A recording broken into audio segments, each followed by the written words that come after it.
So guys, in today's session we are going to see certain important compounds or molecules of our group 15 elements.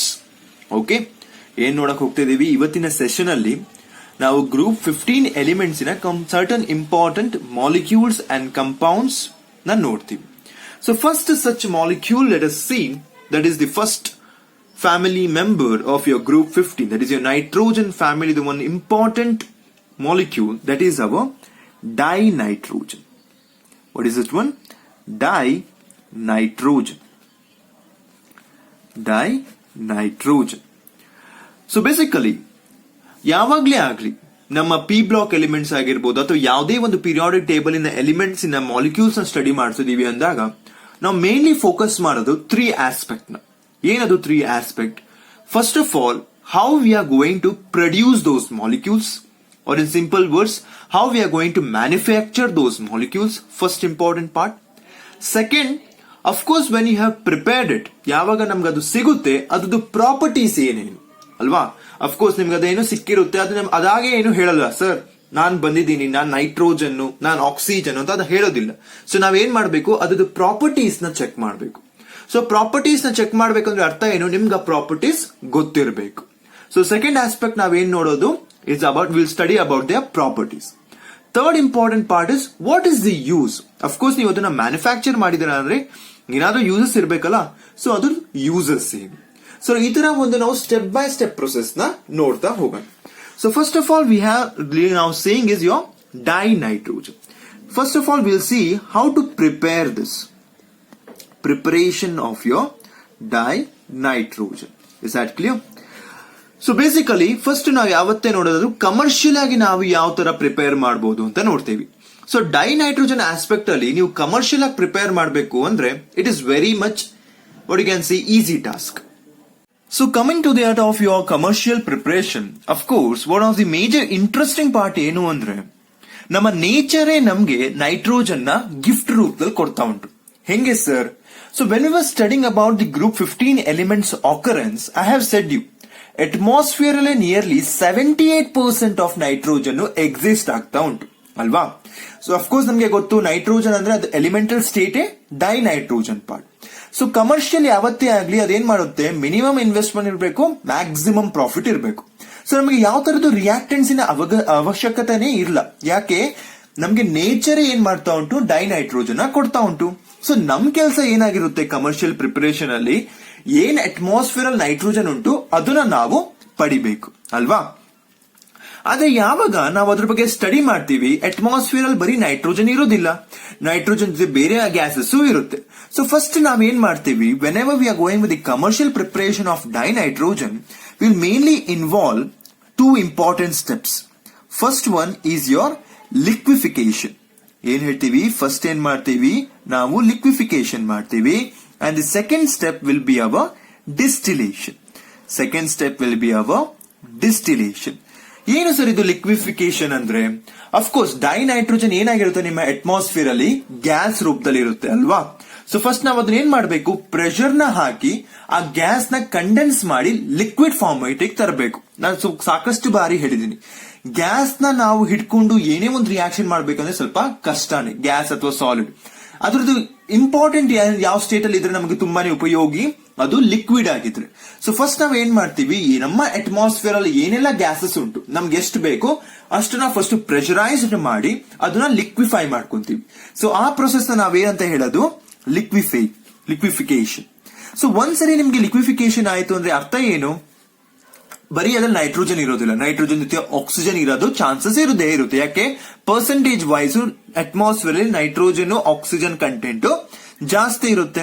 So once you have done liquefaction, next ಏನ್ ಮಾಡ್ತೀರಾ ನೀವು, distillation. ಈ distillation ಅಲ್ಲಿ ಕೂಡ ಒಂದು major ಆಗಿ act ಮಾಡೋದೇ ನಿಮ್ಮ ಫ್ರಾಕ್ಷನಲ್ ಡಿಸ್ಟಿಲೇಷನ್. ಏನ್ ಮಾಡ್ತೀವಿ ನಾವು, fractional distillation.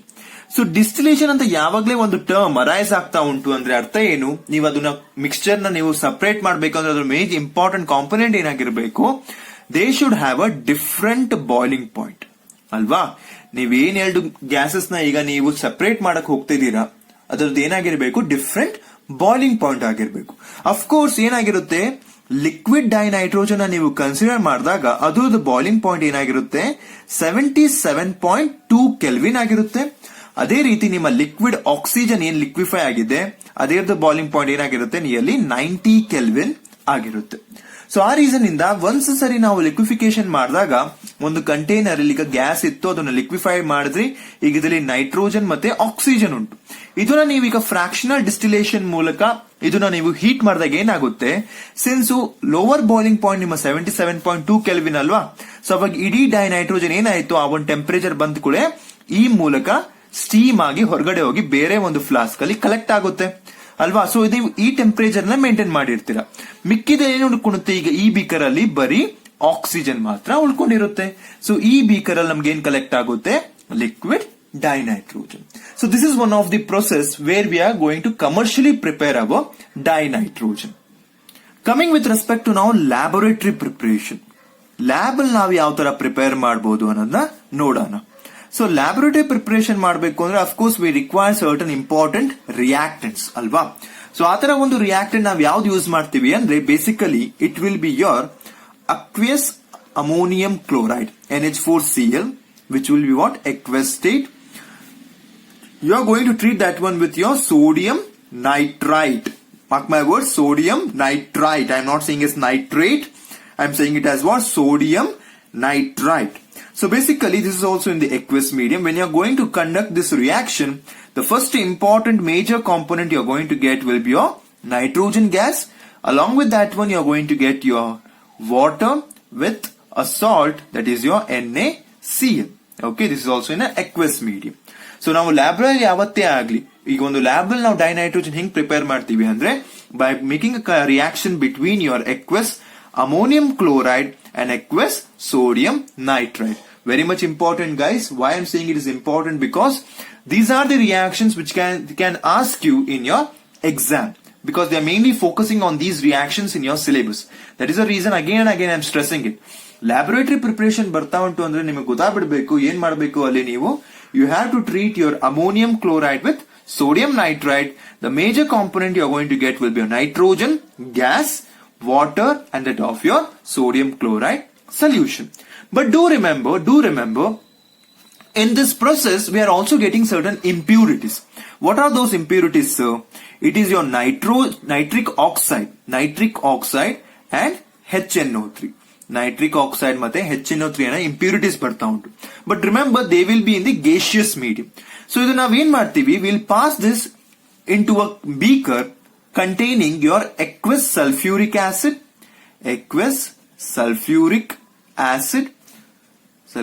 acid, which will be containing your potassium dichromate K2Cr2O7. So ಏನ್ ನಮ್ಗೆ ಇಂಪ್ಯೂರಿಟೀಸ್ ಬರ್ತಾ ಉಂಟು, that is your nitric oxide and HNO3, ಅದು ನಾವೇನ್ ಮಾಡ್ತೀವಿ, ಒಂದು ಬೀಕರ್ ಇರುತ್ತೆ, ಈಗ ಏನ್ ಗ್ಯಾಸ್ ಬಂದಿರುತ್ತಲ್ಲ ಈ ಗ್ಯಾಸ್ ನ ನಾವು aqueous sulfuric acid ಮೂಲಕ ಅದಕ್ಕೆ ಪಾಸ್ ಮಾಡ್ತೀವಿ. ಆ aqueous sulfuric acid ಜೊತೆ ಏನಿರುತ್ತೆ, it will be containing your potassium dichromate, so which is going to nullify these impurities and you will be getting your purest nitrogen gas. This task was something difficult. So ಯಾವತ್ತೇ ಆಗಲಿ ಕೆಮಿಸ್ಟ್ರಿಲಿ ಬರೀ ನಾವು ಒಂದೇ reaction ಇಟ್ಕೊಂಡು ಕೂತಿರಲ್ಲ, we will be thinking in many dimensions. So ಇದ್ರಲ್ಲಿ ನಮ್ಗೆ ಏನ್ ಬೇಕಾಗಿತ್ತು, ಇಲ್ಲಿ ನಮ್ಗೆ 2 ರಿಯಾಕ್ಟೆಂಟ್ಸ್ ಬೇಕಿತ್ತು. ಅದ್ರ ಮಧ್ಯದಲ್ಲಿ ಏನಾಗ್ತದೆ, of course we are taking 2 reactant. Once again it is making hour steps bulkier. Once again ನಾವು ಅದನ್ನ ಪ್ಯೂರಿಫೈ ಮಾಡ್ಬೇಕಾಯ್ತು. ಸೊ ನಾವೇನ್ ಮಾಡಿದ್ವಿ, ಸೈಂಟಿಸ್ಟ್ ಗಳು ಯಾವ್ದಾದ್ರು ಬೇರೆ ಮೆಥಡ್ ಸಿಗುತ್ತಾ ಅಂತ ಟ್ರೈ ಮಾಡಿದ್ವಿ. ಸೊ ಅಲ್ಲಿ ನಮ್ಗೆ ಏನ್ ಗೊತ್ತಾಯ್ತು ಅಂದ್ರೆ, there is another method in which you can prepare your dinitrogen through your ammonium dichromate NH4Cr2O7. ಇದರಲ್ಲಿ ಏನಿಲ್ಲ, ಜಸ್ಟ್ ಬೈ ಥರ್ಮಲ್ ಡಿಕಂಪೋಸಿಷನ್. ಏನು ಥರ್ಮಲ್ ಡಿಕಂಪೋಸಿಷನ್ ಅಂದ್ರೆ ವರ್ಡ್ ಟು ವರ್ಡ್ ಮೀನಿಂಗ್ ಹೋದ್ರೆ, thermal means heat, decomposition means breaking. So ಯಾವಾಗ ನಾವು ಜಾಸ್ತಿ heat ಕೊಟ್ಟಿ ಈ ಅಮೋನಿಯಂ ಡೈಕ್ರೋಮೇಟ್ ನ ಬ್ರೇಕ್ ಮಾಡ್ತೀವಿ, ಓಕೆ, ನಮಗೆ ಏನ್ ಬರುತ್ತೆ, ಡೈರೆಕ್ಟ್ ಆಗಿ ನಮಗೆ nitrogen gas plus 4 water plus that of your ಕ್ರೋಮಿಕ್ oxide Cr2O3. ಅರ್ಥ ಆಗ್ತಾ ಉಂಟಾ? So this is another method of laboratory preparation. By the thermal decomposition of your ammonium dichromate also you could prepare your dinitrogen. Similarly, there is also another method which is through your azide, thermal decomposition of your sodium or barium azide. ಏನು sir ಅಜೈಡ್ ಅಂದ್ರೆ, so basically ಅಜೈಡ್ ಇನ structure ನೋಡ್ಕೊಳ್ಳಿ, it will be having as a formula as N3 minus. ಏನ್ ಹೇಳ್ತೀವಿ? N3 minus. So ಯಾವಾಗ ನೀವು ನಿಮ್ಮ sodium ಅಥವಾ ಬೇರಿಯಂ ಅಜೈಡ್ ನ ತಗೊಂತೀರಾ, ಈಗ ಬೇರಿಯಂ ಅಂದ್ರೆ ಅರ್ಥ ಏನು? ಬೇರಿಯಂ ಹೆಂಗ್ ಬರೀಬಹುದು ನಾವು? ಬೇರಿಯಂ ಸಾಲ್ಟ್ ಬರೀತದ್ವಲ್ಲ, Ba2+, N3 ಮೈನಸ್. ನೋಡಿ 3 ಇರೋದು ಕೆಳಗೆ. ಸೊ ನಾವ್ ಇದನ್ನ ಯಾವ ತರ ಬರೀಬೇಕೀಗ? Ba ಅಲ್ವಾ, ಮೈನಸ್ ಉಂಟು, ಏನು ಬರಲ್ಲ ಇಲ್ಲಿ, with in the bracket N3 twice. ಯಾಕೆ twice? Because barium is having 2+. So directly this is also by thermal decomposition itself you will be getting your barium metal, along with that one you will be getting your nitrogen gas getting liberated. So we are basically having 3 important methods in the laboratory preparation of your dinitrogen. First of all, you can directly treat your ammonium chloride with sodium nitrite, where you will be getting your nitrogen gas. But what happens in this step, you will be having also the impurities like nitric oxide and nitric acid. So that has to be taken out by passing it through the sulfuric acid containing your potassium dichromate. Then the next step we saw by the thermal decomposition of your ammonium dichromate, which will be giving you the nitrogen gas along with the chromic oxide. And the last part we also saw where you could get the purest form of the dinitrogen by directly thermal decomposition of your sodium or barium acide. Sodium acide ಬರಿಬೇಕು ಅಂದ್ರೆ ಹೆಂಗ್ ಬರೀತೀರಾ ನೀವು? ಇಲ್ಲಿ Ba2+ ಇತ್ತಲ್ವಾ, Na ಅಂತ ಬಂದಾಗ ಏನಾಗುತ್ತೆ? Na+ ಇರುತ್ತೆ. So direct ಆಗಿ N3 ಅಂತ ಬರೀಬಹುದಲ್ವಾ? ಇದನ್ನ ನೀವು ಹೀಟ್ ಮಾಡಿದಾಗ ಏನಾಗುತ್ತೆ? ಡೈರೆಕ್ಟ್ ಆಗಿ ನಿಮಗೆ ಸೋಡಿಯಂ ಮೆಟಲ್ ಬರುತ್ತೆ, along with that one nitrogen gas liberate ಆಗುತ್ತೆ. ಬ್ಯಾಲೆನ್ಸ್ ಮಾಡಬೇಕು ಅಂದ್ರೆ ಈಗ ಏನ್ ಮಾಡಬೇಕು? 3N2 ಅಥವಾ ನೆಸೆಸಿಟಿ ಉಂಟಾ? So here we have to write as 2Na and here you have to write as 2Na. Now it is balanced, I hope. Yeah. So this is the methods of the preparation of your dinitrogen. So once we have seen the preparation, I have said you, ಈಗ of course ನಿಮಗೆ ಈಗ nitrogen gas ಬಂದಿದೆ. ಅದು ಹೇಗೆ ಗೊತ್ತಾಗುತ್ತೆ? Whether you have got the nitrogen gas ಅಲ್ವಾ? So ಅದಕ್ಕೆ ನಾವೇನ್ ಗೊತ್ತಿರಬೇಕು? ನಮಗೆ ಅದಕ್ಕೆಲ್ಲ ಪ್ರಾಪರ್ಟೀಸ್ ಗೊತ್ತಿರಬೇಕು. What are the properties which is governing or which can tell us that whatever the part or whatever the gas you have obtained will be your dinitrogen? So ನಮಗೆ ಯಾಕೆ ಬೇಕು ಪ್ರಾಪರ್ಟೀಸ್? ಅಫ್ಕೋರ್ಸ್ ನಾವು reaction ನ ಮಾಡಿರ್ತೀವಿ. Reaction ಮಾಡಿದ್ಮೇಲೆ ಯಾವುದೋ ಒಂದು product ಗಳನ್ನ ಬಂದಿರುತ್ತೆ. ಸೊ ಆ ಪ್ರಾಡಕ್ಟ್ ಏನ್ ಬಂದಿರುತ್ತೆ ಅದು ಡೈನೈಟ್ರೋಜನ್ ಅಂತ ನಮ್ಗೆ ಹೆಂಗ್ ಗೊತ್ತಾಗಬೇಕು? ನಾವು ಅದು ಪ್ರಾಪರ್ಟೀಸ್ ನಮಗೆ ಗೊತ್ತಿರ್ಬೇಕಲ್ವಾ? ಪ್ರಾಪರ್ಟೀಸ್ ಅಂದ್ರೆ ಏನು? ಅದು ಹೇಗ್ ಕಾಣುತ್ತೆ, ಅದ್ರ ಸ್ಮೆಲ್ ಏನು, ಅದು ಯಾವ ತರ ರಿಯಾಕ್ಟ್ ಆಗುತ್ತೆ ಬೇರೆ ಒಂದು ಕಂಪೌಂಡ್ಸ್ ಜೊತೆ, ರಿಯಾಕ್ಟ್ ಆಗಿ ನಮ್ಗೆ ಏನ್ ಪ್ರೊಡಕ್ಟ್ಸ್ ಬಂದ್ರೆ ನಮ್ಗೆ ಕನ್ಫರ್ಮೇಶನ್ ಸಿಗುತ್ತೆ. So these are called as certain properties. So one such property we can deal with the nitrogen is first of all with its appearance. ಅದು ಯಾವ ತರ ಕಾಣುತ್ತೆ. So basically remember guys, dinitrogen ಯಾವತ್ತೇ ಆಗ್ಲಿ it is a colorless. ಅದಕ್ಕೆ ಯಾವ ತರದ್ದು colour ಇರೋದಿಲ್ಲ. Okay. Similarly it is odorless. What it is saying, it is odorless. ಅದಕ್ಕೆ ಯಾವ ತರದ್ದು ಸ್ಮೆಲ್ ಇರೋದಿಲ್ಲ. It is tasteless. ಯಾವ ತರದ್ದು ಟೇಸ್ಟ್ ಇರೋದಿಲ್ಲ. ನಿಮ್ಮ ಟಂಗ್ ಮೇಲೆ ಏನಾದ್ರು for example if you taking a liquid dinitrogen ಒಂದು ಡ್ರಾಪ್, ನಿಮ್ಗೆ ಯಾವ ತರದ್ದು ಸೋರ್ ಆಗ್ಲಿ ಬಿಟರ್ ಆಗ್ಲಿ ಯಾವ ತರದ್ದು ಟೇಸ್ಟ್ ಇರೋದಿಲ್ಲ. ಸೊ ಅದು ಏನಂತ ಹೇಳ್ಬೋದು, just tasteless. And also it is very much important, it's a non toxic gas. by accidentally if you are going to inhale dinitrogen, no problem, ಯಾವ ತರದ್ದು ನಿಮ್ಗೆ ಹಾರ್ಮ್ ಮಾಡೋದಿಲ್ಲ ನಿಮ್ಮ ಸಿಸ್ಟಮಿಗೆ, because it is non toxic. Of course ಈ ಒಂದು part ನ ನೋಡಿದಾಗ ಇಲ್ಲಿ ನಾವು ಏನು ಜಾಸ್ತಿ ಏನು ಹೇಳಕ್ಕಾಗಲ್ಲ ಡೈನೈಟ್ರೋಜನ್ ಅಲ್ವಾ. ಅದಕ್ಕೆ ಯಾವುದೋ ಒಂದು ಸ್ಪೆಸಿಫಿಕ್ ಕಲರ್ ಇಲ್ಲ, ಅದಕ್ಕೆ ಯಾವುದೋ ಒಂದು ಸ್ಪೆಸಿಫಿಕ್ ಸ್ಮೆಲ್ ಇಲ್ಲ, ಯಾವುದೋ ಒಂದು ಸ್ಪೆಸಿಫಿಕ್ ಟೇಸ್ಟ್ ಇಲ್ಲ, and more over it is a non toxic. So of course one is a basic property, but also we can't identify the nitrogen by this part. So next is important. Next ಏನಿರುತ್ತೆ, it has a low solubility. It has low solubility in water. It has a low solubility in water.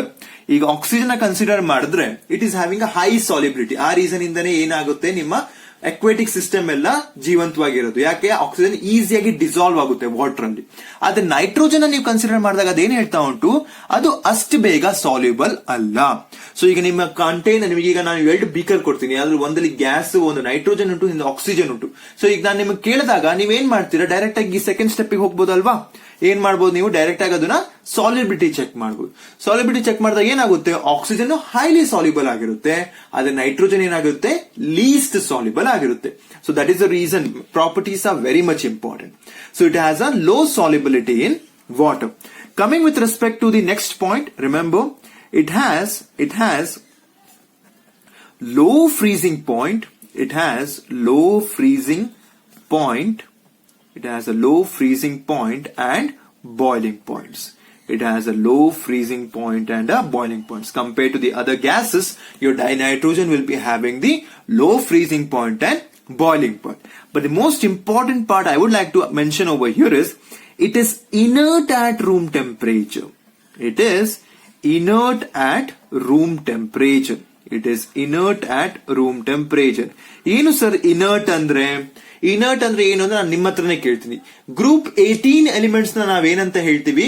Nobel gases. ಅದ್ರ ಜೊತೆ ನಾವೇನ್ ಹೇಳ್ತೀವಿ? Inert gases. ಯಾಕೆ ಹೇಳ್ತೀವಿ ಅದನ್ನ inert gases ಅಂತ? Because they are not going to react with any other compounds. ಆದ್ರೆ ಇಲ್ಲಿ ನಾವು ನೈಟ್ರೋಜನ್ ಬಗ್ಗೆ ಸ್ಪೆಸಿಫಿಕ್ ಆಗಿ ಮಾತಾಡೋದಕ್ಕೆ ನಾವೇನ್ ಹೇಳ್ತಿದೀವಿ? Of course it is inert, but along with that one they are maintaining the temperature. ಎಲ್ಲಿ ಇನರ್ಟ್? ಅದು ರೂಮ್ ಟೆಂಪರೇಚರ್ ಅಲ್ಲಿ. ಸೊ ನೈಟ್ರೋಜನ್ ಗ್ಯಾಸ್ ನಮ್ಗೆ ಏನ್ ಸಿಕ್ಕಿರುತ್ತಲ್ಲ, that will not react with any other elements at which temperature? Room temperature. Of course, a question arises within us. Why is it so? ಯಾಕೆ sir? So ಯಾವಾಗ ನಾವು dinitrogen structure ನೋಡ್ತೀವಿ, ನಮ್ಗೆ ಏನ್ ಕಾಣಿಸುತ್ತೆ? 2 ನೈಟ್ರೋಜನ್ ಮಧ್ಯದಲ್ಲಿ 3 ಬಾಂಡ್ ಉಂಟು ಅಲ್ವಾ? 3 ಬಾಂಡ್ ಉಂಟು. ಈಗ ಈ ಡೈನೈಟ್ರೋಜನ್ ಯಾವುದೋ ಒಂದು ಬೇರೆ ಒಂದು ಎಲಿಮೆಂಟ್ ಜೊತೆ ರಿಯಾಕ್ಟ್ ಆಗ್ಬೇಕು ಅಂದ್ರೆ ಅರ್ಥ ಏನು? ಈ ಬಾಂಡ್ ಬ್ರೇಕ್ ಆಗ್ಬೇಕು, ಹೊಸ ಬಾಂಡ್ ಫಾರ್ಮ್ ಆಗಬೇಕು. ಈ ಬಾಂಡ್ ಬ್ರೇಕ್ ಆಗಕ್ಕೆ ಏನ್ ಬೇಕು? ಎನರ್ಜಿ ಬೇಕಲ್ವಾ? ಸೊ ಆ ಎನರ್ಜಿ ನಿಮ್ಮ ರೂಮ್ ಟೆಂಪರೇಚರ್ ಸ್ಯಾಟಿಸ್ಫೈ ಮಾಡಕ್ ಆಗೋದಿಲ್ಲ. ಏನ್ ಹೇಳ್ತೀವಿ ನಾವು? ಅಫ್ಕೋರ್ಸ್ ಈಗ 25 to 27 ಡಿಗ್ರಿ ಸೆಲ್ಸಿಯಸ್ ನಿಮ್ಮ ರೂಮ್ ಟೆಂಪರೇಚರ್ ಇರುತ್ತೆ. ಸೊ ಆ ಟೆಂಪರೇಚರ್ ಈ ಬಾಂಡ್ ನ ಬ್ರೇಕ್ ಮಾಡೋ ಸಾಮರ್ಥ್ಯ ಇರೋದಿಲ್ಲ. ಸೊ ಬಾಂಡೇ ಬ್ರೇಕ್ ಆಗ್ತಾ ಇಲ್ಲ ಅಂದ್ರೆ ಬಾಂಡ್ ಫಾರ್ಮ್ ಆಗುತ್ತಾ? Of course not. So bond form ಆಗ್ತಾ ಇಲ್ಲ ಅಂದ್ರೆ ಅರ್ಥ ಏನು? ರಿಯಾಕ್ಟ್ ಆಗ್ತಾ ಇಲ್ಲ. ರಿಯಾಕ್ಟ್ ಆಗ್ತಾ ಇಲ್ಲ ಅಂದ್ರೆ ಅರ್ಥ ಏನು? It is inert. ಯಾವಾಗ ಇನರ್ಟು? ಯಾವಾಗ ಅಂದ್ರೆ you are doing the reaction at the room temperature. So ಆ ರೀಸನ್ ಇಂದ ನಾವೇನ್ ಹೇಳ್ತೀವಿ? It is inert at room temperature. Why? Because due to high bond dissociation enthalpy. High bond dissociation enthalpy. ಈ 3 bond ನ break ಮಾಡಬೇಕು ಅಂದ್ರೆ high energy ಬೇಕು ನಮ್ಗೆ. ಆ ಎನರ್ಜಿನ ನಾವೇನಂತ ಹೇಳ್ತೀವಿ? ಬಾಂಡ್ ಡಿಸೋಸಿಯೇಷನ್ ಎಂಥಾಲ್ಪಿ ಬೇಕು. ಸೊ ಆ ಬಾಂಡ್ ಡಿಸೋಸಿಯೇಷನ್ ಎನರ್ಜಿನ ನಿಮ್ಗೆ ರೂಮ್ ಟೆಂಪರೇಚರ್ ಸಪ್ಲೈ ಮಾಡಕ್ ಆಗೋದಿಲ್ಲ. ಸೊ ಆ ರೀಸನ್ ಇಂದನೇ ನಾವೇನ್ ಹೇಳ್ತೀವಿ? Your nitrogen gas is inert at room temperature. Is that clear? Coming with respect to certain important reactions part. Okay. So ಯಾವಾಗ ನೀವು ಈ ನೈಟ್ರೋಜನ್ ನ ಮೆಟಲ್ಸ್ ಜೊತೆ ರಿಯಾಕ್ಟ್ ಮಾಡ್ತೀರಾ, ಏನ್ ಹೇಳ್ತಿದ್ದೀನಿ? ಯಾವಾಗ ನೀವು ಈ ನೈಟ್ರೋಜನ್ ನ ಮೆಟಲ್ಸ್ ಜೊತೆ ರಿಯಾಕ್ಟ್ ಮಾಡ್ತೀರಾ, ನಿಮ್ಗೆ ಯಾವಾಗ ಸಿಗೋದು ಅಯೋನಿಕ್ ನೈಟ್ರೈಡ್ಸ್. ಫಸ್ಟ್ ಬರ್ದು ಬಿಡೋಣ. When nitrogen reacts with metals you will be getting as an ionic nitrides.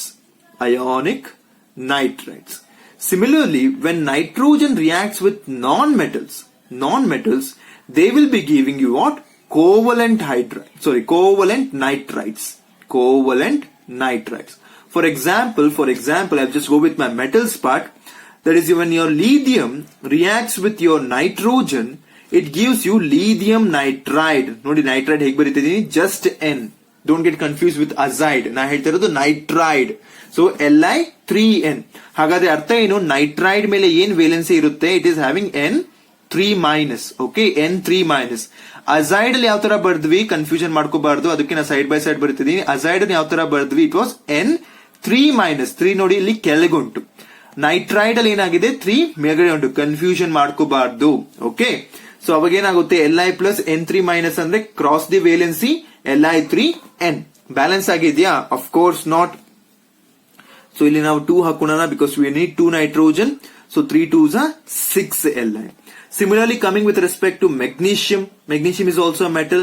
When it reacts with a nitrogen, it will be giving you as what? Mg3N2. ಯಾಕೆ N2 ಬಂತು? Because Mg2 plus N3-. Cross the valency. ಅವಾಗ ಏನ್ ಬರುತ್ತೆ ನಿಮ್ಗೆ? Mg3N2. Getting my point? So what is the common thing you have to remember? Whenever you are going to react your dinitrogen with that of your metals, you are going to get your ionic nitrides. Is that clear? Okay. Next important part. one of the famous reaction which we can carry out by using your dinitrogen is the preparation of your ammonia by Haber's process ಅಲ್ವಾ. Ammonia preparation ಅಲ್ಲೂ ಕೂಡ ನಮ್ಗೆ ಏನ್ ಬೇಕು, whenever your nitrogen is going to combine with your hydrogen at about 773 Kelvin, ಏನ್ ಹೇಳ್ತೀವಿ, ಯಾವಾಗ ನಿಮ್ಮ ನೈಟ್ರೋಜನ್ ನಿಮ್ಮ ಹೈಡ್ರೋಜನ್ ಜೊತೆ ರಿಯಾಕ್ಟ್ ಆಗ್ತಾ ಉಂಟು ಯಾವ ಟೆಂಪರೇಚರ್ ಅಲ್ಲಿ, 773 ಕೆಲ್ವಿನ್ ಟೆಂಪರೇಚರ್ ಅಲ್ಲಿ ಏನ್ ಬೇಕು ನಮ್ಗೆ, ಅಲ್ಲಿ ಒಂದು ಕೆಟಾಲಿಸ್ಟ್ ಬೇಕಿರುತ್ತೆ. ಇದ್ರ ಬಗ್ಗೆ ನಾವು ಡೀಟೇಲ್ ಆಗಿ ಈಗ ನೆಕ್ಸ್ಟ್ ನೋಡ್ತೀವಿ, ಯಾಕಂದ್ರೆ ನಾವು ನೆಕ್ಸ್ಟ್ ಮಾಲಿಕ್ಯೂ ಕಾಂಪೌಂಡ್ ಏನ್ ನೋಡಕ್ ಹೋಗ್ತಿದೀವಿ ನೈಟ್ರೋಜನ್, ಅದು ಅಮೋನಿಯಾನೇ. ಸೊ ಇಲ್ಲಿ ನಾನು ಸಿಂಪಲ್ ಆಗಿ ಹೇಳ್ತಾ ಇದೀನಿ ಅಷ್ಟೇ. So when nitrogen reacts with hydrogen at 773 kelvin, you are going to get a one of the most important product, that is your ammonia. So this is a process called as what? Haber's process. Okay, next we are going to see about it. Okay, so that's the reason I'm just giving you the point. Aste. Idu kuda one important property of your dinitrogen. So dinitrogen reacts with hydrogen in the ratio yavudi irutte, ratio 1:3 alva. 1:3 ratio dalli react agdaga nimge ಏನು ಬರ್ತಾ ಉಂಟು, in the presence of a catalyst is your ammonia, and the process is called as what? Haber's process. Okay. Not only this much, even dinitrogen reacts with oxygen. Reacts with oxygen. Can I say like this? ಯಾಕೆ ಈ ತರ ಕೇಳ್ತಿದ್ದೀನಿ? Because I said nitrogen is inert at room temperature, but sir you are saying that nitrogen is reacting with oxygen. So what I should mention? Dinitrogen reacts with oxygen at a very high temperature. ಅಲ್ವಾ? ತುಂಬಾನೇ high temperature ಹೋದಾಗ ಏನಾಗುತ್ತೆ, bond break ಆಗೋ ಸಾಧ್ಯತೆಗಳಿರುತ್ತೆ. Nitrogen ಅವಾಗ ಬೇರೆ ಒಂದು atom ಜೊತೆ react ಆಗೋ ಸಾಧ್ಯತೆಗಳು ಇರುತ್ತೆ. ಸೊ ಈ ಒಂದು ರಿಯಾಕ್ಷನ್ ಕೂಡ ಯಾವಾಗ ಆಗುತ್ತೆ, at a very high temperature. So nitrogen combines with oxygen, dioxygen at a very high temperature to form nearly nitric oxide. ಏನ್ ಬರ್ತಾ ಉಂಟು ಇಲ್ಲಿ ನಮ್ಗೆ, ಆ important product, that is your nitric oxide.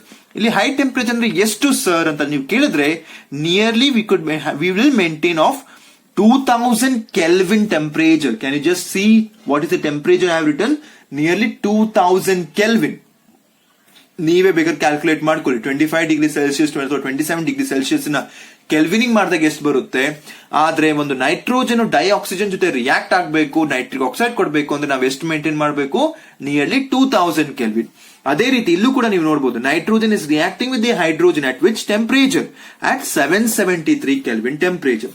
So ಯಾವಾಗಲೇ ಒಂದು ಜ್ಞಾಪಕ ಇಟ್ಕೊಳ್ಳಿ, ಡೈನೈಟ್ರೋಜನ್ ಯಾವುದೋ ಒಂದು ಬೇರೆ ಒಂದು ಆಟಮ್ ಅಥವಾ ಎಲಿಮೆಂಟ್ ಜೊತೆ ರಿಯಾಕ್ಟ್ ಆಗಬೇಕು ಅಂದ್ರೆ ನೀವು ಏನ್ ಮಾಡಿರ್ಬೇಕು, ಟೆಂಪರೇಚರ್ ನ ಅತಿ ಹೆಚ್ಚವಾಗಿಟ್ಟಿರ್ಬೇಕು. ರೀಸನ್ ಏನು, ಈ 3 ಬಾಂಡ್ ನ ಬ್ರೇಕ್ ಮಾಡಕ್ಕೆ ಆ ಎನರ್ಜಿ ಬೇಕಿರುತ್ತೆ. Is that clear guys? When you go for the higher classes you will come to know that once you have obtained any element ಅಥವಾ ಯಾವುದೋ ಒಂದು ಆಟಮ್ ನ ನೀವು ಎಕ್ಸ್ಟ್ರಾಕ್ಟ್ ಮಾಡಿದ್ದೀರಾ ಅಂದ್ರೆ ಅದ್ರದ್ದು ಸ್ಟ್ರಕ್ಚರ್ ಬಗ್ಗೆ ನಾವು ಸ್ಟಡಿ ಮಾಡ್ತೀವಿ. ಅದಲ್ಲಿ ಏನುಂಟು ಏನಿಲ್ಲ ಅದು ನೀವು ಹೈಯರ್ ಕ್ಲಾಸಸ್ ಅಲ್ಲಿ ನೋಡ್ತೀರಾ. ಸೊ ಆತರ ನೋಡಿದಾಗ ನಮ್ಗೇನ್ ಗೊತ್ತಾಯ್ತು ಅಂದ್ರೆ, basically nitrogens are having 2 isotopes. Nitrogen has 2 isotopes. ಏನು ಐಸೋಟೋಪ್ಸ್ ಅಂದ್ರೆ, which will be having the same atomic number but different mass number, and 2 such isotopes of nitrogen are N14 and N15. So these are the 2 important isotopes of nitrogen. ಯಾಕೆ ಇದನ್ನ ಹೇಳ್ತಿದ್ದೀನಿ ಅಂದ್ರೆ, ನೀವು ಯಾವಾಗ higher classes ಹೋಗ್ತೀರಾ ಅಲ್ಲಿ ನೀವು ನೋಡ್ತೀರಾ ಪ್ರತಿಯೊಂದು ಆಟಮ್ ನ ನಾವು ಸ್ಟಡಿ ಮಾಡ್ತೀವಿ. ಈಗ ನೀವೇನೋ ಒಂದು ಕಂಪೌಂಡ್ ನ ಸಿಂಥಸೈಸ್ ಮಾಡಿದೀರಾ ಲ್ಯಾಬ್ ಅಲ್ಲಿ ಅಂದಾಗ ನಾವೇನ್ ಮಾಡ್ತೀವಿ, ಅದ್ರದ್ದು ಸ್ಟ್ರಕ್ಚರ್ ಏನು, ಅದ್ರದ್ದು ಬಾಂಡ್ ಯಾವ ತರ ಉಂಟು, ಯಾವ ಆಟಮ್ ಜೊತೆ ಬಾಂಡ್ ಆಗಿದೆ ಅಂತ ನೋಡಿದಾಗ ನಮ್ ಕೆಲವಷ್ಟು ಏನ್ ಗೊತ್ತಾಗುತ್ತೆ ಅಂದ್ರೆ, ಸೇಮ್ ಆಟಮ್ಸ್ ಇರುತ್ತೆ. ಈಗ ನೈಟ್ರೋಜನ್ ತಗೊಂಡಾನ, ಇದೇನಾಗಿರುತ್ತೆ, ಒಂದು ಆಕ್ಸಿಜನ್ ಜೊತೆ ಏನೋ ಒಂದು ಬಾಂಡ್ ಲೆಂತ್ ಅಲ್ಲಿ ಇರುತ್ತೆ. ಆದ್ರೆ ಇನ್ನೊಂದು ನೈಟ್ರೋಜನ್ ಏನಾಗಿರುತ್ತೆ ಅಂದ್ರೆ ಅದರದ್ದು ಕಮ್ಮಿ ಇರುತ್ತೆ ಬಾಂಡ್ ಲೆಂತ್. ಯಾಕೆ ಹಂಗೆ ಅಂತ ನೋಡಿದಾಗ ಅವಾಗ ಏನಾಗಿರುತ್ತೆ, ಇದೇ ಒಂದು ಐಸೋಟೋಪ್ ಆಗಿರುತ್ತೆ, ಇದೇ ಒಂದು ಐಸೋಟೋಪ್ ಆಗಿರುತ್ತೆ. ಸೊ ಇದರ ನಾವು ಸ್ಟಡಿ ಮಾಡ್ತೀವಿ. ವಿಲ್ ಕಮ್ ಟು ನೋ, ಇದನ್ನ ನೀವು ಡಿಟೇಲ್ ಆಗಿ ನಿಮ್ಮ ಹೈಯರ್ ಕ್ಲಾಸಸ್ ಅಲ್ಲಿ ನೋಡ್ತೀರಾ. ಅದೇ ಈಗ ನಿಮ್ಮ ಲೆವೆಲ್ ನೀವು ಇಷ್ಟೇ ಜ್ಞಾಪಕ ಇಟ್ಕೋಬೇಕು, ಏನಂದ್ರೆ ನೈಟ್ರೋಜನ್ ಗೆ 2 ಐಸೋಟೋಪ್ಸ್ ಇರುತ್ತೆ, ಒಂದು N14 ರೂಪದಲ್ಲಿ, ಇನ್ನೊಂದು N15 ರೂಪದಲ್ಲಿ. So these are the certain important properties of nitrogen. Coming to the dinitrogen, to be more specific, dinitrogen. Is that clear? So the next important part we are going to see about its uses. ಏನಿದ್ರದ್ದು uses ಅಂತ. So one of the One of the most important uses of dinitrogen ಅಂತ ಕೇಳಿದ್ರೆ, first of all, I would just like to say is the manufacture of ammonia. Ammonia manufacture ಮಾಡಬೇಕು ಅಂದ್ರೆ dinitrogen ನಮಗೆ ಬೇಕೇ ಬೇಕು. One is this one. Second one is to maintain inert atmosphere. To maintain inert atmosphere. ಕೆಲವೊಂದು reaction ಅಲ್ಲಿ ನಾವೇನ್ ಮಾಡ್ತೀವಿ ಅಂದ್ರೆ ಡೈನೈಟ್ರೋಜನ್ ನ ಪಾಸ್ ಮಾಡ್ತೀವಿ. ಯಾಕೆ? ಡೈನೈಟ್ರೋಜನ್ ಪಾಸ್ ಮಾಡಿದಾಗ ಏನ್ ಮಾಡ್ಬಿಡುತ್ತೆ, ಅದು ಸುತ್ತಮುತ್ತಿನ ಎನ್ವೈರನ್ಮೆಂಟ್ ನ ಏನ್ ಮಾಡ್ಬಿಡುತ್ತೆ, ಕ್ಯಾಪ್ಚರ್ ಮಾಡಿ ಯಾವ ತರದ್ದು ರಿಯಾಕ್ಷನ್ ಆಗಕ್ ಬಿಡೋದಿಲ್ಲ. ಸೊ ಅದು ಯಾವ ತರದ್ದು ರಿಯಾಕ್ಷನ್ ಆಗ್ತಾ ಇಲ್ಲ ಅಂದ್ರೆ ಅರ್ಥ ಏನು, ಆ ಒಂದು ಸಿಸ್ಟಮ್ ನ ಅದು ಇನರ್ಟ್ ಮಾಡಿದೆ ಅಂತ. ಸೊ ಅದನ್ನೇ ನಾವೇನ್ ಮಾಡ್ತೀವಿ, to maintain inert atmosphere. So ಏನ್ ಮಾಡ್ತೀವಿ ನಾವು, ಡೈನೈಟ್ರೋಜನ್ ಎಲ್ಲಿ ಯೂಸ್ ಮಾಡ್ತೀವಿ, to maintain the inert atmosphere. One of the most important use I would like to say, this liquid dinitrogen ಏನುಂಟಲ್ವಾ, liquid dinitrogen. Liquid dinitrogen. So basically it is used as a refrigerant. ಏನ್ ಹೇಳ್ತೀವಿ ನಾವು, it is used as a refrigerant. You can just in YouTube you just check the word as a liquid dinitrogen ಅಂತ ಬರೀರಿ.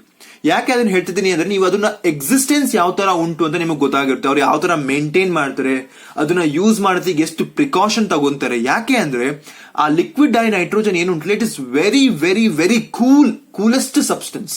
Okay, ಯಾವಾಗ ನಮ್ಗೆ ನಮ್ಮ temperature range ಅತಿ ಕಡಿಮೆ ಬೇಕಿರುತ್ತೋ ಅವಾಗ ನಾವು ಈ ಲಿಕ್ವಿಡ್ ಡೈನೈಟ್ರೋಜನ್ ಯೂಸ್ ಮಾಡಿರ್ತೀವಿ. ನೀವು ನೋಡಬಹುದು, ಅದನ್ನ ಓಪನ್ ಮಾಡ್ಕೊಳ್ಳೆ ಆವಿ ರೀತಿಯಲ್ಲಿ ಹೋಗ್ತಾ ಇರುತ್ತೆ, ಅಷ್ಟು ಅದು ಕೂಲ್ ಆಗಿರುತ್ತೆ.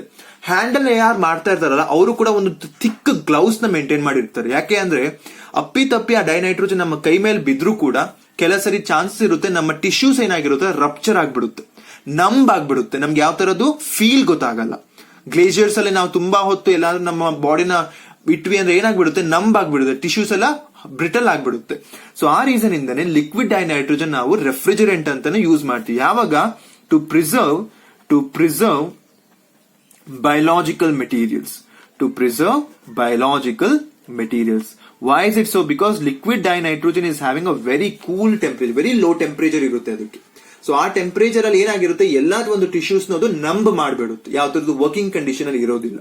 ಸೊ ಆ ಒಂದು ಕಂಡೀಷನ್ ತಗೊಂಡು ನಾವೇನ್ ಮಾಡ್ತೀವಿ, it is use as a refrigerant.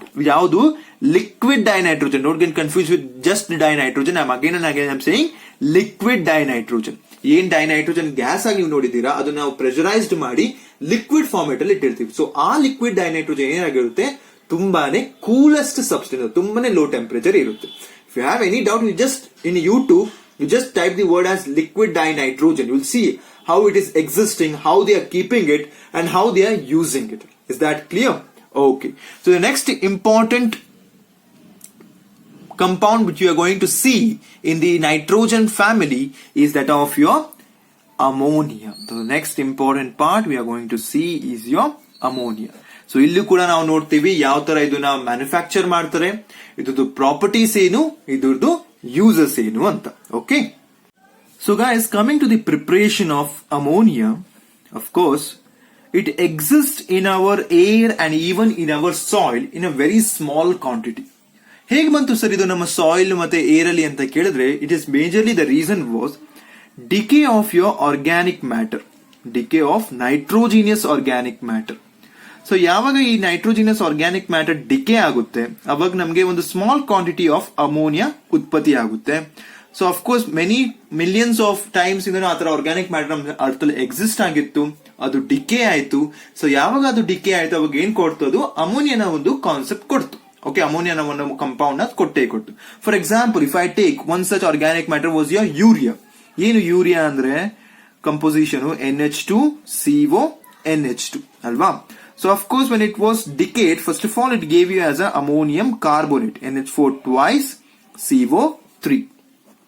ಇದು ಫರ್ದರ್ ಬ್ರೇಕ್ ಡೌನ್ ಆಗಿ ನಮಗೆ ಕೊಟ್ಟಿದೆ ಏನದು, NH3 plus water plus carbon dioxide. So by this way smaller quantity of your ammonia still exists in your soil and even in your air. Now coming with respect to its production in a very small scale. Small scale production ಅಂದ್ರೆ ನಿಮಗೆ lab ಅಲ್ಲಿ ಎಲ್ಲಾದ್ರೂ ನಿಮಗೆ ಅಮೋನಿಯಾನ ಉತ್ಪತ್ತಿ ಮಾಡಬೇಕು ಅಪ್ಪ, ಅವಾಗ ನೀವ್ ಏನ್ ಮಾಡ್ತೀರಾ, of course you have seen this. Once again I just show you. ಯಾವಾಗ ನೀವು ನಿಮ್ಮ ಫಾರ್ ಎಕ್ಸಾಂಪಲ್ ಯಾವುದೇ ಒಂದು ammonium salts, for example ammonium chloride, ಇದನ್ನ ನೀವು ಕ್ಯಾಲ್ಸಿಯಂ ಹೈಡ್ರಾಕ್ಸೈಡ್ ಜೊತೆ ಟ್ರೀಟ್ ಮಾಡಿದ್ರೆ ನಿಮಗ್ ಬರೋ ಗ್ಯಾಸ್ ಏನಾಗಿರುತ್ತೆ, 2NH3 plus 2H2O plus CaCl2. So like this way, by just treating your any salt of your ammonia with your calcium hydroxide to treat ಮಾಡಬಹುದು. Even you can treat with caustic soda. ಏನು caustic soda ಅಂದ್ರೆ yes, NaOH, NH4 twice SO4 plus 2NaOH gives you as a NH3 plus H2O plus Na2SO4. You balance it, 2 means 2NH3 over here and H2 andre 2H2O. Yes, so by this way you can easily prepare your ammonia. Yav tara? By treating your ammonium salts with either with your calcium hydroxide or with a caustic soda. But mainly I would like to focus on the industrial preparation of your ammonia. Yen heltidini, manufacture of ammonia by Haber's process. This is the most important part. Manufacture of ammonia by Haber's process. So very much important question also, because they can ask you a flow chart. ಏನು ಸರ್ flow chart ಅಂದ್ರೆ? Because computer science students may be knowing what do you mean by a flow chart. ಯಾವಾಗಲೇ ಒಂದು program ನ design ಮಾಡಬೇಕು ಅಂದ್ರೆ ನಾವು first ಅವರಿಗೆ ಹೇಳದೆ ನೀವು ಒಂದು ಫ್ಲೋ ಚಾರ್ಟ್ ಬರೀರಿ. ಫ್ಲೋ ಚಾರ್ಟ್ ಅಂದ್ರೆ ಏನು ಅಂದ್ರೆ ಅದು ರಫ್ ಡಯಾಗ್ರಾಮ್. ನಮ್ಗೆ ಏನ್ ಹೇಳುತ್ತೆ ಅದರಿಂದ ನಮ್ಗೆ ಹೆಲ್ಪ್ ಏನು ಅಂತ ಕೇಳಿದ್ರೆ, ಬೇಸಿಕಲಿ ನಮಗೆ ಒಂದು ಐಡಿಯಾ ಬರುತ್ತೆ. ಓಕೆ, ಈ ತರ ನಮ್ಮ ಚಾರ್ಟ್ ಮೂವ್ ಆಗ್ತಾ ಉಂಟು ಅಥವಾ ನಮ್ಮ ಕಾಂಪೋನೆಂಟ್ಸ್ ಮೂವ್ ಆಗುತ್ತೆ, ಇಲ್ಲಿಗೆ ಹೋಗುತ್ತೆ, ಲಾಸ್ಟಿಗೆ ನಮ್ಗೆ ಈ ಒಂದು ಪ್ರಾಡಕ್ಟ್ ಬರುತ್ತೆ. ಅದೇ ರೀತಿ ನಮ್ಮ ಕೆಮಿಸ್ಟ್ರಿ ಕೂಡ ನಾವೇನ್ ಮಾಡ್ತೀವಿ, ಒಂದು ಡಯಾಗ್ರಾಮ್ ರೀತಿಯಲ್ಲಿ ಬರ್ಕೊಂತೀವಿ ಒಂದು ಫ್ಲೋ ಚಾರ್ಟ್ ನ. ನಮ್ಗೆ ಅತಿ ಹೆಚ್ಚಾಗಿ ಏನು ಬೇಡ, ಅದರಲ್ಲಿ ಬಾಕ್ಸ್ ಬರೀತೀವಿ. ಆ ಬಾಕ್ಸ್ ಅಂದ್ರೆ ಏನು?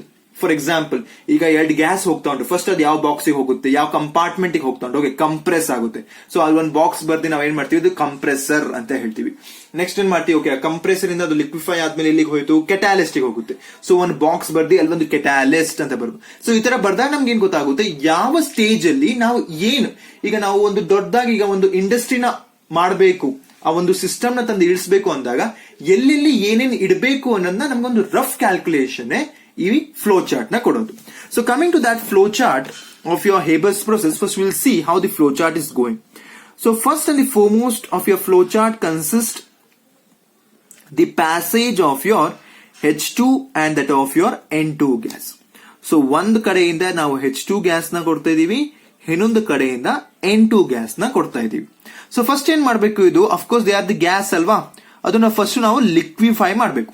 ಲಿಕ್ವಿಫೈ ಮಾಡ್ಬೇಕು ಅಂದ್ರೆ ಅರ್ಥ ಏನು, ಹೆಂಗ್ ಮಾಡ್ತೀರಾ, ಕಂಪ್ರೆಸ್ ಮಾಡ್ಬೇಕು. ಸೊ ಕಂಪ್ರೆಸ್ ಮಾಡೋ ಸ್ಟೇಜಿಗೆ ನಾವೇನಂತ ಹೇಳ್ತೀವಿ, ಅಲ್ಲಿ ಒಂದು ಬಾಕ್ಸ್ ಬರ್ಕೊಂಡು ನಾವೇನಂತ ಬರೆಯೋಣ, ಕಂಪ್ರೆಸರ್ ಬೇಕು ಅಲ್ವಾ. ಏನ್ ಬೇಕು ಇಲ್ಲಿ, ಕಂಪ್ರೆಸರ್ ಬೇಕು. ಒಂದು ಎಷ್ಟು ಕಂಪ್ರೆಸರ್ ಬೇಕು, ನಿಯರ್ಲಿ 20 ಮೆಗಾಪ್ಯಾಸ್ಕಲ್. 20 ಮೆಗಾಪ್ಯಾಸ್ಕಲ್ ಅಷ್ಟು ಕಂಪ್ರೆಸ್ ಮಾಡೋ ಕೆಪಾಸಿಟಿ, ಅಷ್ಟು ಪ್ರೆಷರ್ ಇರಬೇಕು ಅಂತ ಅರ್ಥ. ಸೊ ಏನ್ ಮಾಡಿದ್ವಿ, ಗ್ಯಾಸ್ ಬರ್ತಾ ಇತ್ತು, ಅದನ್ನ ಲಿಕ್ವಿಫೈ ಮಾಡ್ಬೇಕು. ಲಿಕ್ವಿಫೈ ಮಾಡ್ಬೇಕಂದ್ರೆ ಏನ್ ಬೇಕು, ನಮ್ಗೆ ಇಲ್ಲಿ ಕಂಪ್ರೆಸರ್ ಬೇಕು. ಅಲ್ಲಿಂದ ಈಗ ಎಲ್ಲಿಗೆ ಹೋಗುತ್ತೆ ಇದು, ಸೊ ಗ್ಯಾಸ್ ಇದ್ದು ಲಿಕ್ವಿಡ್ ಆಯ್ತು. ಲಿಕ್ವಿಡ್ ಆದ್ಮೇಲೆ ಅದು ರಿಯಾಕ್ಟ್ ಆಗ್ಬೇಕಲ್ವಾ. ಸೊ ಲಿಕ್ವಿಡ್ ಆಗಿ ಅದು ರಿಯಾಕ್ಟ್ ಆಗ್ಬೇಕು ಅಂದ್ರೆ ಅದು ನೆಕ್ಸ್ಟ್ ಎಲ್ಲಿಗೆ ಹೋಗ್ಬೇಕು, ರಿಯಾಕ್ಷನ್ ಗೆ ಕೆಟಾಲಿಟಿಕ್ ಚೇಂಬರ್ ಗೆ ಹೋಗ್ಬೇಕು ಅಲ್ವಾ. So it should go way to the catalytic chamber. So I will just write here as a catalyst. ಇಲ್ಲಿ ನಮ್ಗೆ ಕೆಟಾಲಿಸ್ಟ್ ನ ಬರ್ಕೊಳ್ಳೋಣ. ಸೊ ಕೆಟಾಲಿಸ್ಟ್ ಇಲ್ಲಿ ನಾವ್ ಏನ್ ಯೂಸ್ ಮಾಡ್ತೀವಿ, iron oxide. Along with that one will be using aluminium oxide plus potassium oxide. We'll come to know why we are using this ಅಂತ. But just for understand the flow chart, ನೋಡಿ ಯಾವತ್ತೇ ಆಗ್ಲಿ ಅದನ್ನ by heart ಮಾಡಬೇಡಿ. Gas ಅಲ್ಲಿ ಕಳಿಸ್ತಾ ಇದ್ವಿ, ಅದನ್ನ liquid ಮಾಡಬೇಕು, ಸೊ ಕಂಪ್ರೆಸರ್ ಕಳಿಸಿದ್ವಿ. ಈಗ ಲಿಕ್ವಿಡ್ ಆದ್ಮೇಲೆ ಅದು ರಿಯಾಕ್ಷನ್ ನ ಮಾಡಬೇಕು, ಸೊ ಅದು ಕೆಟಾಲಿಸ್ಟ್ ಮೂಲಕನೇ ಆಗೋದು. ಸೊ ಕೆಟಾಲಿಟಿಕ್ ಚೇಂಬರ್ ಕಳಿಸಿದ್ವಿ. ಈ ಕೆಟಾಲಿಟಿಕ್ ಚೇಂಬರ್ ಅಲ್ಲಿ ನಾವು ಎಷ್ಟು ಟೆಂಪರೇಚರ್ ನ ಮೇಂಟೈನ್ ಮಾಡ್ತೀವಿ, ಒಂದು ರಫ್ಲಿ ಅಟ್ 700 ಕೆಲ್ವಿನ್ ಟೆಂಪರೇಚರ್. ಸೊ ಈಗ ಇಲ್ಲೇನಾಗುತ್ತೆ, ಎರಡು ಈಗ ರಿಯಾಕ್ಟ್ ಆಯ್ತು, N2 ಮತ್ತೆ H2. ಸೊ ಅವೆರಡು ಈಗ ಪಾಸ್ ಆಗುತ್ತೆ. ಪಾಸ್ ಆಗಿ ಇಲ್ಲಿ ಏನಾಗುತ್ತೆ, ಈಗ ಇಲ್ಲಿ ಏನು ಅದು ಗ್ಯಾಸ್ ರೂಪದಲ್ಲೇ ಇರುತ್ತೆ. ಸೊ ಅದನ್ನ ಈಗ ಲಿಕ್ವಿಫೈ ಮಾಡಬೇಕು. ಲಿಕ್ವಿಫೈ ಮಾಡಬೇಕು ಅಂದ್ರೆ ಏನ್ ಮಾಡ್ತೀನಿ ನಾನೀಗ, ಅದನ್ನ ವಾಪಸ್ ಏನ್ ಮಾಡಿದೆ, I am passing it to my water. ಇಲ್ಲಿ ಏನ್ ಮಾಡ್ತೀನಿ, ವಾಟರ್ ಇಟ್ಟಿರ್ತೀನಿ, ಆ ವಾಟರ್ ಹತ್ರ ಬರುತ್ತೆ. ಇಲ್ಲಿ ಏನಾಗ್ಬಿಡುತ್ತೆ, this is your water. Actually ನಾವು ಏನಾಗಿದೆ, ಏನ್ ಗ್ಯಾಸ್ ಹೋಗ್ತಾ ಇತ್ತು NH3, ಇಲ್ಲಿಗ N2 plus H2 gives you 2NH3. Sorry, N2 plus H2 plus NH3. So ಈ ಪೈಪ್ ಮೂಲಕ ಕೆಲವೊಂದು ಎಲ್ಲದ 100% ರಿಯಾಕ್ಷನ್ ಆಗಿರೋದಿಲ್ಲ. ಏನಾಗಿರುತ್ತೆ, N2 ಮತ್ತೆ H2 ನೀವೇನ್ ಪಾಸ್ ಮಾಡಿದೀರಾ ಅದೇನಾಯ್ತು, ಇಲ್ಲಿಗೆ ಬಂದು N2H2 ಇರೋ ಚಾನ್ಸಸ್ ಇರುತ್ತೆ, NH3 ಇರೋದು ಚಾನ್ಸ್ ಇರುತ್ತೆ. ಸೊ NH3 ಏನಿರುತ್ತೆ ಅದೇನ್ ಮಾಡುತ್ತೆ, ವಾಟರ್ ಬಂದು ಸಾಲ್ಯುಬಲ್ ಆಗ್ಬಿಡುತ್ತೆ. Because NH3 is highly soluble in water. We'll come to know when we'll be dealing it with its properties. So NH3 being highly soluble in water ಏನಾಗುತ್ತೆ, water ಜೊತೆ react ಆಗಿ NH3 dissolve ಆಗ್ಬಿಡುತ್ತೆ. ಆದ್ರೆ N2 ಮತ್ತೆ H2 they are water insoluble ಅಲ್ವಾ. ನಾವ್ N2 dinitrogen ಬಗ್ಗೆ ನೋಡಿದ್ವಿ, it is not soluble in water. So ಅದೀಗ ಏನ್ ಮಾಡುತ್ತೆ, ವಾಪಸ್ ಏನ್ ರಿಮೈನಿಂಗ್ N2 ಮತ್ತೆ H2 ಇರುತ್ತೆ ಅದನ್ನ ನಾವ್ ಏನ್ ಮಾಡ್ತೀವಿ, ವೇಸ್ಟ್ ಮಾಡೋದಿಲ್ಲ, ವಾಪಸ್ ಅದನ್ನ ಒಂದು ಪಂಪ್ ಕಳಿಸ್ತೀವಿ. Okay, will send to it one pump. So ಒಂದು ಪಂಪ್ ಕಳಿಸಿ, okay, this is your pump. So ಈ ಪಂಪ್ ನ ಏನ್ ಮಾಡ್ತೀವಿ, ಅನ್ಸಾಗ ಏನದು ಗ್ಯಾಸ್ ಅಲ್ವಾ, ಅದನ್ನ ನಾವೀಗ ಏನ್ ಮಾಡ್ಬೇಕು, ವಾಪಸ್ ಕಂಪ್ರೆಸರ್ ಕಳಿಸಿ ಅದನ್ನ ನಾವು ಈಗ ಫ್ರಮ್ ಹಿಯರ್ ಅದನ್ನ ಕಂಪ್ರೆಸರ್ ಕಳಿಸಿ ವಾಪಸ್ ನಮ್ಮ ರಿಯಾಕ್ಷನ್ ಪ್ರೊಸೀಡ್ ಮಾಡಬೇಕು. ಎಲ್ಲೂ ನಾವು ವೇಸ್ಟ್ ಮಾಡಬಹುದು ಆ ರೀಸನ್ ಇಂದ. ಸೊ ಇದೀಗ ನಿಮ್ಮ ಪಾರ್ಟ್ ಅಲ್ವಾ, ಅರ್ಥ ಆಗ್ತಾ ಉಂಟಾ. ಸೊ ಇಲ್ಲಿ ಏನ್ ಬರ್ತಾ ಉಂಟು, this will B only continue. ಈ ಒಂದು ಪೈಪ್ ಇಂದ ಈಗ ಏನ್ ಬರುತ್ತೆ, ಬರೀ N2 ಮತ್ತೆ H2. So this is the rough part. ಈಗ ನಾವು ಈಗ ಒಂದು ಸೆಟಪ್ ಮಾಡಬೇಕು. ಈಗ ನಾನು ಎಲ್ಲಾದ್ರೂ ಖರೀದಿ ಮಾಡಿ ಎಲ್ಲದನ್ನು ತಂದೆ ಹೆಂಗ್ ಜೋಡಣೆ ಮಾಡ್ತೀನಿ, ಫಸ್ಟ್ ನಾನು ಒಂದು N2 ಮತ್ತೆ H2 ನ ಕಳ್ಸ್ಕೊಡಕ್ಕೆ ಚೇಂಬರ್ ನ ಫಿಟ್ ಮಾಡ್ತೀನಿ. ನೆಕ್ಸ್ಟ್ ಚೇಂಬರ್ ಯಾವ್ದು ಫಿಟ್ ಮಾಡ್ತೀನಿ, ಕಂಪ್ರೆಸರ್ ನ ಫಿಟ್ ಮಾಡ್ತೀನಿ. ನೆಕ್ಸ್ಟ್ ಚೇಂಬರ್ ಏನ್ ಮಾಡ್ತೀನಿ, ಕೆಟಾಲಿಸ್ಟ್ ನ ಫಿಟ್ ಮಾಡ್ತೀನಿ. ನೆಕ್ಸ್ಟ್ ಏನ್ ಮಾಡ್ತೀನಿ, ಅದನ್ನ ವಾಟರ್ ನ ಹೆಲ್ಡ್ ಮಾಡಕ್ಕೆ ಒಂದು ಚೇಂಬರ್ ನ ಫಿಟ್ ಮಾಡ್ತೀನಿ. ಇಲ್ಲಿ ನನಗೆ ಅಮೋನಿಯಾ ಬಂದು ಇರಬೇಕು. ಆ ಚೇಂಬರ್ ಇಂದ ಏನ್ ಮಾಡ್ತೀನಿ, ನಾನು ಒಂದು ಪೈಪ್ ನ ಫಿಕ್ಸ್ ಮಾಡಿ N2 ಮತ್ತೆ H2 ಅನ್ರಿಯಾಕ್ಟೆಡ್ ಅಲ್ವಾ, ಈ N2 H2 ಇದು ಅನ್ರಿಯಾಕ್ಟೆಡ್ ಪಾರ್ಟ್, ಇದನ್ನ ಏನ್ ಮಾಡ್ತೀನಿ, ಒಂದು ಪಂಪ್ ಹತ್ರ ಕಳಿಸ್ತೀನಿ. ಆ ಪಂಪ್ ಏನ್ ಮಾಡುತ್ತೆ, ಅದನ್ನ ಪಂಪ್ ಮಾಡಿ ವಾಪಸ್ ಅದೇನ್ ಮಾಡುತ್ತೆ, ಕಂಪ್ರೆಸರ್ ಕಳಿಸುತ್ತೆ. ಸೊ ವಾಪಸ್ ಅದು ಕಂಪ್ರೆಸರ್ ಹೋದಾಗ ಏನಾಯ್ತು, ಏನ್ ಗ್ಯಾಸ್ ಇರುತ್ತೆ ವಾಪಸ್ ಲಿಕ್ವಿಡ್ ಆಗುತ್ತೆ, ವಾಪಸ್ ರಿಯಾಕ್ಷನ್ ಪ್ರೊಸೀಡ್ ಆಗುತ್ತೆ. So this is actually called as what, flow chart. ಇಲ್ಲಿ ನಮ್ಗೆ ಏನ್ ಗೊತ್ತಾಗ್ತಾ ಉಂಟು, ಯಾವ ತರ ನಿಮ್ಮ ಸಿಸ್ಟಮ್ ಅಥವಾ ನಿಮ್ಮ ಗ್ಯಾಸ್ ಏನುಂಟು ಮೂವ್ ಆಗ್ತಾ ಉಂಟು ಅಂತ ಗೊತ್ತಾಗ್ತಾ ಹೋಗುತ್ತೆ. So that is the reason it is called as what, flow chart. Okay, how your molecule or how your elements or your atoms, how they are going to react in this chamber. Is that clear? Very much important. They can ask you even in your exams. Okay, so this is the part called as your flow chart of the manufacture of your ammonia. Coming to it's about chemistry. ಏನಾಗ್ತಾ ಉಂಟು, basically ಇಲ್ಲಿ ಏನಾಗಿರುತ್ತೆ, ನಿಮ್ಮ nitrogen use ಮಾಡಿದಿರಲ್ಲ, which is a gas. It is going to react with the hydrogen, which is also a gas. But do remember, it is in equilibrium. So the overall this reaction is in equilibrium to give you what, 2NH3 gas. It means 3H2 barbekilli. So basically the enthalpy of formation is to andre minus of 46.1 kilojoules per mole. So ಈ ಒಂದು reaction ಆಗಬೇಕು ಅಂದ್ರೆ ಏನ್ ಬೇಕು, ನಮಗೆ 1:3 ರೇಷಿಯೋದಲ್ಲಿ ಬೇಕು ಅಲ್ವಾ. 1 ರೇಷಿಯೋದಲ್ಲಿ N2 ಬೇಕು, 3 ರೇಷಿಯೋದಲ್ಲಿ ಹೈಡ್ರೋಜನ್ ಬೇಕು, which is going to combine to give you as a ammonia gas. Is that clear? Okay. So ಈ ಒಂದು ಟೆಂಪರೇಚರ್ ಮೇಂಟೈನ್ ಮಾಡ್ತಿದೀವಿ ಅಂದಾಗ ನಮಗೆ ಕೆಲವೊಂದು ಕಂಡೀಷನ್ಸ್ ಬೇಕು. ಏನ್ conditions? First of all we have to maintain a pressure. ಎಷ್ಟು ಪ್ರೆಷರ್ ಬೇಕು ಅಂದ್ರೆ nearly we maintain a pressure of 200 into 10 to the power of 5 Pascal. ಇಷ್ಟು ಪ್ರೆಷರ್ ಅಲ್ಲಿ ಮಾತ್ರ ಈ ಒಂದು ರಿಯಾಕ್ಷನ್ ಸಾಧ್ಯ. ಯಾಕೆ? As you are going to increase the pressure, since it is in equilibrium condition, ಇದು ಮ್ಯಾನುಫ್ಯಾಕ್ಚರ್ ಆಗ್ತಾ ಇರೋದು ಯಾವುದು ಕಮರ್ಷಿಯಲಿ ಪರ್ಪಸ್ಗೆ. ಸೊ ನಮ್ಗೆ ಏನ್ ಬೇಕು, ಪ್ರೊಡಕ್ಟಿನ ಕ್ವಾಂಟಿಟಿ ಜಾಸ್ತಿ ಬೇಕು.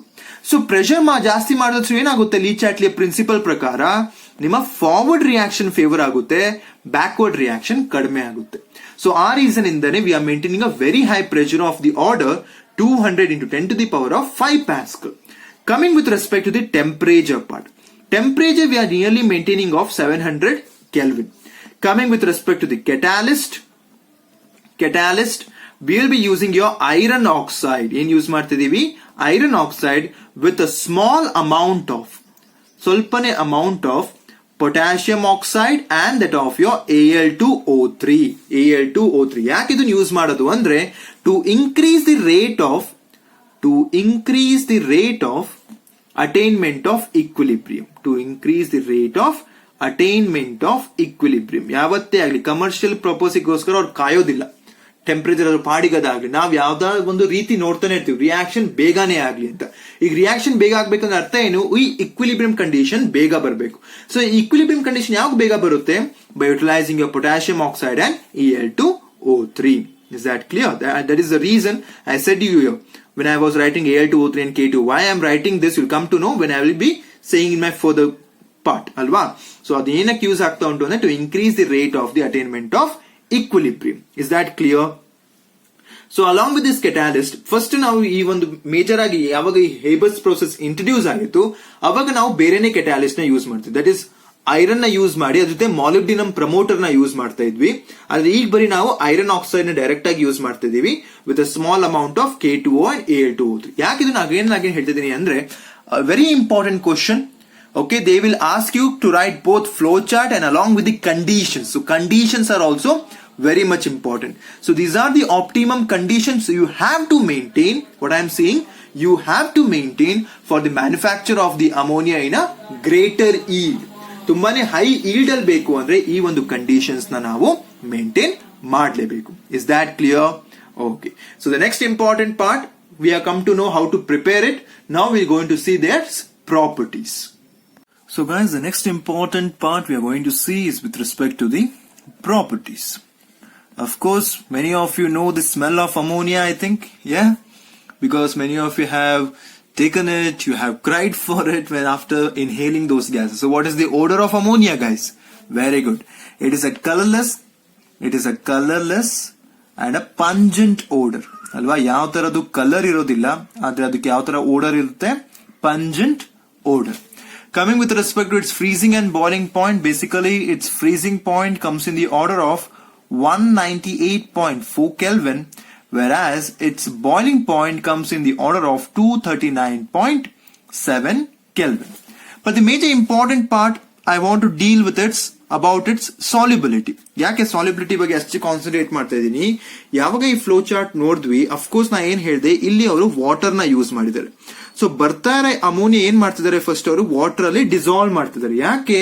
Because when we are studying the property of ammonia, it is highly soluble in water. It is highly soluble in water. So that is the reason whatever the part which was coming in this flow chart, N2, H2 and NH3, when it passes through the water, what happens? NH3 being highly soluble in water, it gets dissolved in water, which could be easily extracted out, whereas N2 and H2 are less soluble in water.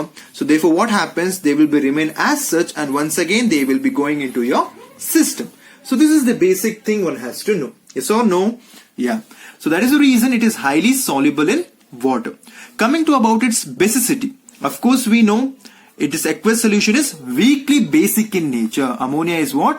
Weak basic in nature. Yes or no? Weak basic in nature. Why is it so? Because it leads to the formation of your OH minus ions. So ಯಾವಾಗಲೇ ಆಗಲಿ ಒಂದು solution OH minus ಕೊಡ್ತಾ ಅಂದ್ರೆ ಅರ್ಥ ಏನು? It is acting as a base. Whenever it gives us a H plus means what? It acts as an acid. So when we are talking about the basic strength of ammonia, of course we know that when your ammonia is going to react with water, it gives you as an ammonium ion. Along with that one, you will be getting your hydroxide ion. So this hydroxide ion means what? It is having a basic character. So that is the reason we say that your ammonia is basic in nature. It acts as a base. Is that clear? Not only that much. So coming to the next reaction, that is when your ammonia is going to react with certain metal salts in the presence of water. Yak ಹೇಳ್ತಿದ್ದೀನಿ ಅಂದ್ರೆ, remember, whenever your ammonia is reacting with water, of course it is going to form an ammonium hydroxide. So if you just see the metal salts like your zinc sulfate, when it reacts with your ammonium hydroxide, it gives you ammonium hydroxide, it gives you respective hydroxides. Adra artha enu? Many metals are being extracted from their salt solutions. Alva, idu salt ittu, iduna ನಾವು ಏನ್ ಮಾಡ್ತಿದೀವಿ, ಆ metal ನ ಮಾತ್ರ ಹೊರಗೆ ತೆಗಿತಾ ಇದೀವಿ. Is that clear? So which will be of white PPT, which will be actually, this will be of solid state. Along with that one, you will be getting your ammonium sulfate, NH4 twice SO4.